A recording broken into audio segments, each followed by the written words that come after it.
විසිරුණු ගස් සහ පඳුරු පමණයි. පාලනය වූ සීමිත ශාක වර්ධනය, වලාකුළු රහිත පැහැදිලි අහස නිසා ලැබෙන සරු හිරුවෙලියෙන් යුත් දිගු දිවා කාලය සහ සරු සංයුතයකින් යුත් පස ආදී නිසාම වේලි කලාපයේ ශාස්ත්‍රීය කෙත්බිමක්. වැසි අඩුවෙන් ලැබුණද නිරන්තර වැසි ලැබෙන තෙත් කලාපයට ඈත් කඳුකරේ සිට ගලන සරුසාර ගංගාද ඊට අමතරව ඊසාන දිග වැසි වලින් ලැබෙන විශාල ජල ප්‍රමාණයක්ද වේලි කලාපය හරහා ගලා යනවා. ඉදින් ඒ දෙආකාරයෙන්ම ලැබෙන ජලය එක්රැස් කරගත් විට වේලි කාලයේදීද කෙත්බිම් වල භාවිතයට ගත හැකියි. මේ හේතු නිසාම වාරි ශිෂ්ටාචාරයක් ලෙස බොහෝ ඉතිහාසඥයන් හඳුන්වන අපේ පෞරාණික ශිෂ්ටාචාරයේ තොටිල්ල සහ නිවහන වූයේ මේ වේලි කලාපයයි. වාරි කර්මාන්තය ලොව මුලින්ම ආරම්භ කළ දේශයන් අතරින් එකක් ලෙස ශ්‍රී ලංකාව සැලකෙනවා.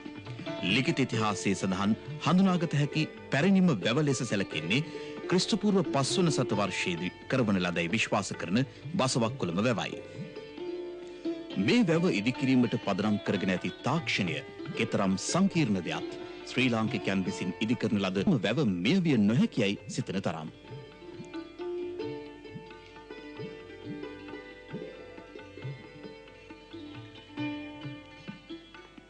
එක් ගම්දරව්වකට පමණක් සෑහෙන කුඩා වැව් පමණක් නොව විශාල වැව්, කුඩා වැව් සහ අමුණු එක්කොට සැදූ සංකීර්ණ වාරි පද්ධතිද මෙම වාරි ශිෂ්ටාචාරයට ඇතුළත් වුණා. වර්ග සැතපුම් 24000ක් පමණ වන වේලි කලාපය තුළ 30000ක් පමණ වැව් ඉදිකර තිබුණා. විශාල ගංගා නිම්නයක් යටතේ වැඩි බිම් ප්‍රමාණයක් වගා කළ හැකි මහා වැව්ද එවැනි වැව් සඳහා ජලය සපයන අන්තර්නිම්න ඇල මාර්ගද නිර්මාණය කර තිබුණා. වඩා පෝෂිත මහවැලි ගංගා නිම්නයේ සිට පෝෂණයෙන් අඩු පේරුවාරු ගංගා නිම්නයේ වෙත ජලය හැරවීමට ඉදි කළ මින්නේරිය කන්තලේ යෝධහැල මීට 1 නිදසුනක්. සැතපුම් 20ක දිගින් යුත් මෙම යෝධහැල මගින් තප්පරයකට ගණාඩි 2600ක ජල පරිමාවක් ගෙන යා හැකියි. අනුරාධපුර නගරයට ජලය සැපිය වූ තිසා වැවට කලාවැවේ සිට ජලය ගෙන යන කලාවැව යෝධහැලද ඉංජිනේරු ශිල්පයේ තවත් එවැනිම විස්කමක්. එය සැතපුම් 54ක් දිගින් යුක්තයි. මෙම ඇලේ මුල් සැතපුම් 17 කැන ඇත්තේ බැස්ම සැතපුම් 1ට අඟල් 6ක් වන ලෙසයි. ඒ බව කැනීම් කටයුතු කළ බ්‍රිතාන්‍ය ඉංජිනේරුවන් විසින් සඳහන් කර ඇත්තේ විශ්මය හඟවමින්. එය කලාවේ සිට මල්බතුවේ හරහා පැමිණීමේදී වෙනත් ගංගා නිම්න දෙකක් පසු කරන අතර ඒවායින්ද ජලය ලබා ගන්නවා. බිසෝ කොටුව සහ පිටවාන නිර්මාණය කර ගැනීම පැරණි වාරි කර්මාන්තයලා දියුණුවට ප්‍රධාන හේතුවක්. ක්‍රිස්තුපූර්ව 4 වන සියවසේදී අප මුතුන් මිත්තන් ඉදි කළ මේ බිසෝ කොටුව හා සමාන නිර්මාණයක් යුරෝපයන් විසින් යොදාගනු ලැබ ඇත්තේ 18 වන ශතවර්ෂයේ තරම් මෑත භාගයකදී. කලක් ලංකාවේ මිනුම් පතිදුරේ දරූ බ්‍රෝහිය මහතා මේ විස්කම් නිර්මාණය ගැන මෙහෙම කියනවා. ගණයාර මිලියන 17ක්ම වන විශාල බැම්මක සාක්ෂි අපේ ඉදිරිපිට දැකිය හැකියි. මේ ඉදිකිරීම් වර්තමානයේ කළේ නම් ඒ සඳහා යන මුදලින් සැතපුම් 120ක් ඉක්මවන රේල් පාරක් ඉදි කළ හැකිව තිබේ. වත්මන් විශේෂඥයන් විසින් මේ බැම්ම සම්බන්ධයෙන් වැරදියයි අනුමාන කළ දේ පසු කලක එසේ නොවන බව අනාවරණය වූයේ වත්මන් තාක්ෂණයේ අඩුපාඩුද පෙන්වමිනි. මේ හා සංකීර්ණ වූ වාරි පද්ධතියක් ඉදිකිරීම පමණක් නොව මනා කළමනාකාරීත්වයකින් නඩත්තු කිරීමද විශ්මය ජනකය. මේ නිර්මාණ පවත්වාගෙන යාමට හැකිවන්නට ඇත්තේ මේවා රැක බලා ගැනීමට හා නඩත්තු කිරීමට ඒවායින් ප්‍රතිලාභ ලබන ජනතාව රජු වෙත බැඳී සිටි නිසාය. සැලසුම් සහගත රාජකාරී ක්‍රමයක් පැවතීම මෙම මනා කළමනාකාරීත්වයට හේතුපාදක වූ බව වැව් ආශ්‍රිතව පිහිටා ඇති ශිලාලේඛන අපට පෙන්වා දෙනවා. බතලගොඩ, ඇලහැර, මිනිපේ සහ කොණ්ඩවටුවාන ආශ්‍රිත ශිලා ලිපි සහ ටැම් ලිපි මේ සඳහා අපට සාක්ෂි සපයන උදාහරණ කිහිපයක්. නයිපෙන සහිත මේ රූපය මෙම බොහෝ වැව්වල සොරව දොර අභියස තබා ඇත්තේ වැව රැක ගැනීම ඇති වැදගත්කම සංකේතවත් කිරීමට යයි විශ්වාසයක් පවතිනවා. ධාතුසේන රජතුමා විසින් ඉදිකරන ලද කලාවැව, මහසෙන් රජතුමා විසින් කරවන ලදැයි සැලකෙන කන්තලේ සහ මින්නේරිය, මහසෙන් රජතුමාගේ සොහිරියක වූ බිසෝ බණ්ඩාර විසින් කරවන ලදැයි කියන කවුඩුල්ල, දෙවන අග්බෝ රජු විසින් කරවන ලද ගිරිතලේ, සද්ධාතිස්ස රජතුමා විසින් ඉදිකළ පදවිය, නාච්ච දුව හා ඉපැරණි දිබතුළු වැව, තෝපා වැව සහ එරමුදු වැව එක් කරමින් නිම කළ පරාක්‍රම සමුද්‍රය. අදත් අප සතු ඇති ප්‍රෞಢ වාරශිෂ්ඨාචාරයේ උරුමය සංකේතවත් කරමින් ජාතියට බත සැපීමට ගොවියාට වාරි ජලය සපයා සිටිනවා. වාරි පහසුකම් සැලසීම රාජ්‍ය නායකයා ලෙස තමන් ඉටු කළ යුතු යුතුකමක් පමණක් නොව පූජනීය කර්තව්‍යයක් ලෙස අතීත රජකවරු සැලකුවා. මහා පරාක්‍රම බාහු රජතුමා වැඩිම වැව් ගණනක් ඉදිකළ රජු ලෙස ඉතිහාසගත වෙනවා. මිහිතලේ මතට වැටෙන එක් දිය බිඳුවකුදු ප්‍රයෝජනයට නොගෙන මහ මුහුදට ගලා බැසීමට ඉඩ නොදිය යුතු බව කියා සිටීමෙන් නොනැවතී එය සාක්ෂාත් කර ගැනීමට හැකි සෑම දෙයක්ම කිරීමට රජතුමා ඉදිරිපත් වුණා. ග්‍රාමීය වැව් 2376ක්ද විශාල ජලාශය 163ක්ද ඇලමාර්ග 3910ක්ද ඉති කළ එතුමන් එවකට පැවති වැව් බැමි 165ක් ප්‍රතිසංස්කරණය කොට ශක්තිමත් කිරීමට කටයුතු කළා. ගඩොලින් සහ ගලින් නිම වූ මහල් ප්‍රාසාද,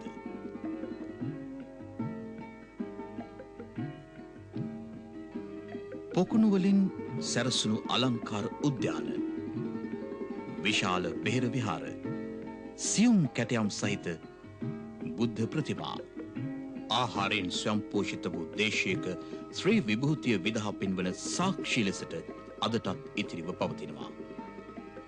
12 වන සතවර්ෂයෙන් පසු විශාල වාලි කර්මාන්ත ඇති වූ බවට සාක්ෂි නැහැ.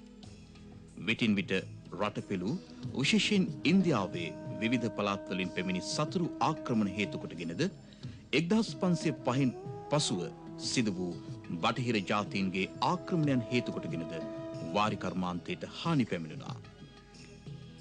ශ්‍රී ලාංකික ජනතාව ඔවුන්ගේ කුඳුනාරටිය වූ වාරි ශිෂ්ඨාචාරයට පහර දීමෙන් දුර්වල කළ හැකියයි ආක්‍රමණිකයෝ විශ්වාස කළා. පෘතුගීසි සමයේදී වාරි කර්මාන්තයේ දියුණුව පිළිබඳව කිසි සටහනක් නැහැ. ලන්දේසීන් කලක් ගත වීමෙන් පසු වාරි කර්මාන්තය පිළිබඳ තරමක උනන්දුවක් දැක්වූ බව නැගෙනහිර සහ මුහුදුබඩ ප්‍රදේශවල ඔවුන් සිදු කර ඇති ප්‍රතිසංස්කරණ කටයුතු වලින් පෙනී යනවා. කිරමොය ව්‍යාපාරය ඉදිකිරීම, යෝධවැව ප්‍රතිසංස්කරණ ආදීට ඔවුන්ගේ දායකත්වය ලැබුණා. සැලැස්මක් සහිතව වාරි මාර්ග ක්ෂේත්‍රයට අනුග්‍රහය දැක්වීමට ඉදිරිපත් වූයේ බ්‍රිතාන්‍ය පාලකයන්. එයද ඔවුන් මේ රට යටත් කොටගෙන සියවසක් පමණ ගත වීමෙන් පසුවයි.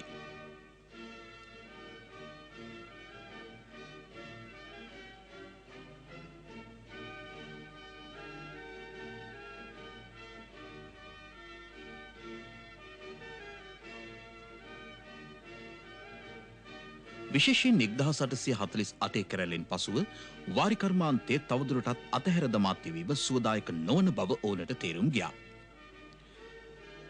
මේ ස්වයං අවබෝධය පිළිබඳ අතීත සටහනක් ජොන් කින් නම් බ්‍රිතාන්‍ය රජයේ උපදේශකයා 1905 දී ලියා තිබෙනවා. ඔහුට අනුව බ්‍රිතාන්‍ය පාලනයේ මුල් අර්ධ ශතකයේ වාරි කර්මාන්තය පිළිබඳ ඉතිහාසය යුග දෙකකින් යුක්ත වෙනවා. මුල් යුගය වගකීම් පැහැරහැරීම පිළිබඳ යුගය ලෙසද, දෙවැන්න නොදැනුවත්කමින් කරන ලද අධෛර්යමත් කිරීම පිළිබඳ යුගයක් ලෙස ඔහු දක්වනවා. ඉංග්‍රීසින් විසින් ඇති කළ වැවිලි කර්මාන්තයට ගෙන වූ විදේශීය කම්කරුවන්ට ආහාර සැපීම සඳහා වාරි ආශ්‍රිත කෘෂි කර්මාන්තයේ අවසි බව බ්‍රිතාන්‍යයට තේරුම් ගියා.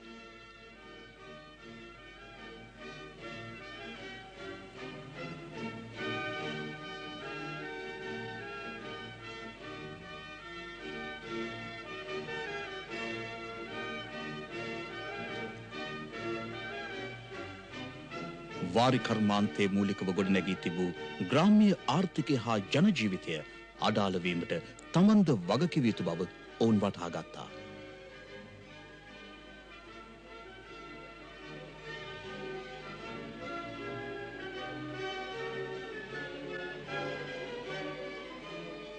මුලින්ම ග්‍රාමීය වැව් ප්‍රතිසංස්කරණයට මූලික තැනක් ලැබුණා.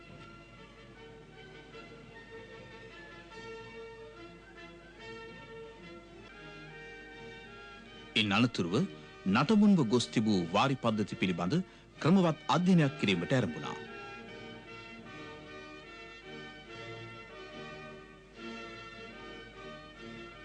එක්දහස් 855-64 සර් හෙන්රි වෝඩ් ආණ්ඩුකාරවරයාගේ යුගයේ මහජන වැඩ දෙපාර්තමේන්තුව පිහිටුවා ඒ යටතට පැරණි වාරි ක්‍රම ප්‍රතිසංස්කරණය බහර වුණා.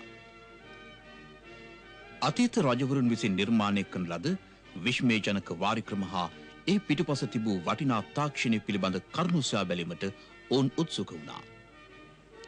R L Brohier, Henry Parker, John Keane වැනි විද්වතුන් විසින් මේ සොයා ගැනීම් ලේඛනගත කොට තිබෙනවා.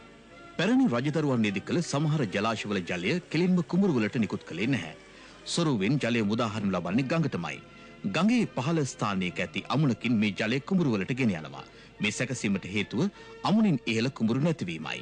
අපේ මුතුන් මිත්තන්ගේ විශේෂඥ දැනුම මෙයින් ප්‍රකට වෙනවා. පළමු වන වාරිමාර්ග ආඥා පනත 1856 දී නීතිගත කෙරුණා.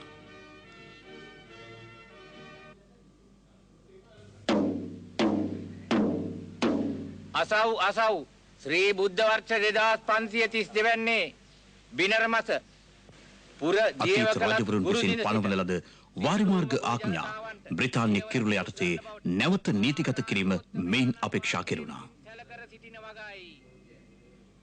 1887 දී පළාත් වාරිමාර්ග මණ්ඩල දිස්ත්‍රික් මට්ටමින් ඇති කර මහජන වැඩ දෙපාර්තමේන්තුව සිදු කළ වාරිමාර්ග ප්‍රතිසංස්කරණ කටයුතු ඊට පැවරුණා.